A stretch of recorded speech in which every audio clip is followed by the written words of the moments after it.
Top 10 super lightweights in boxing right now. At number 10, we got Ernesto Tito Mercado, producing highlight reel knockouts. I'm talking real viral type finishes, constantly calling out the big names in the division. And with that personality, he's starting to look like boxing's next supervillain. And what's boxing without a villain? At number 9, we got Adam Azim. Not too well known here in the States yet, but over in the UK, he's seen as one of their top prospects. But his last fight is what really put him on the radar, stopping Kurt Scobie, a very solid opponent who was signed by OTX and co-signed by boxing stars like Devin Haney. Adam Azim ended that hype train early. At number 8, we got Emiliano Vargas, son of Fernando Vargas, and he's being positioned as boxing's next Mexican superstar. We're talking possible stardom level, next in line after Chavez, De La Hoya, Canelo, and Ryan Garcia. He even had a Super Bowl cameo, which tells you everything about how big they see him becoming. At number 7, we got Frank Martin, coming back after that loss with Tank with a devastating knockout win, showing that he's still dangerous. He's still a problem for anybody at 140, and his last fight with Nair Albright, an absolute war. Back and forth the whole fight, and it ended in a draw, but it still showed he's elite competition. Which brings me to my honorable mention. My honorable mention goes to Nair Albright, who didn't make the list, but I had to include him in, because nothing has ever been given to him easy. He's always been the guy brought in to lose, and it never goes how the matchmakers expect. He gave Keyshawn Davis one of the toughest fights of his career and went into Keyshawn's hometown and convincingly beat his older brother, then came back months later and went to war with Frank Martin in a fight that ended in a draw. This guy just keeps upsetting the script. Now back to the list. At number 6, we got Lamont Roach, one of those fighters that's just not easy to beat. You line him up with any champion and he's giving them problems. He checks all the boxes, and if he plays his cards right, he can definitely become a champion at 140.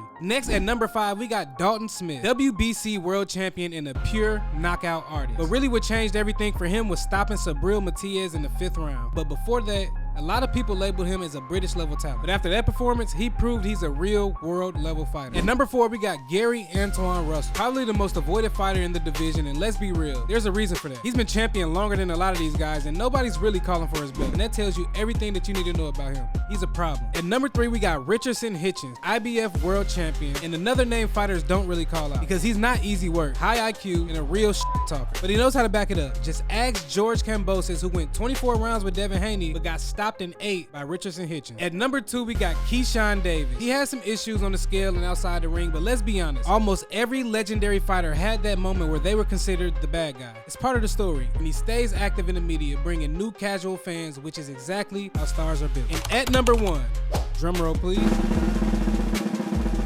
we got Shakur Stevenson, and honestly, I truly don't see anyone in the division beating him. Offensively and defensively, he's elite of the elites. The only way to beat Shakur is to knock him out. And the only way to knock him out is to hit him clean and hit him often. And the only way to do that, up to this point, nobody has figured that out. What do you think? Do you agree with this list? If not, who would you add on and who would you take off? Let me know what you think in the comments.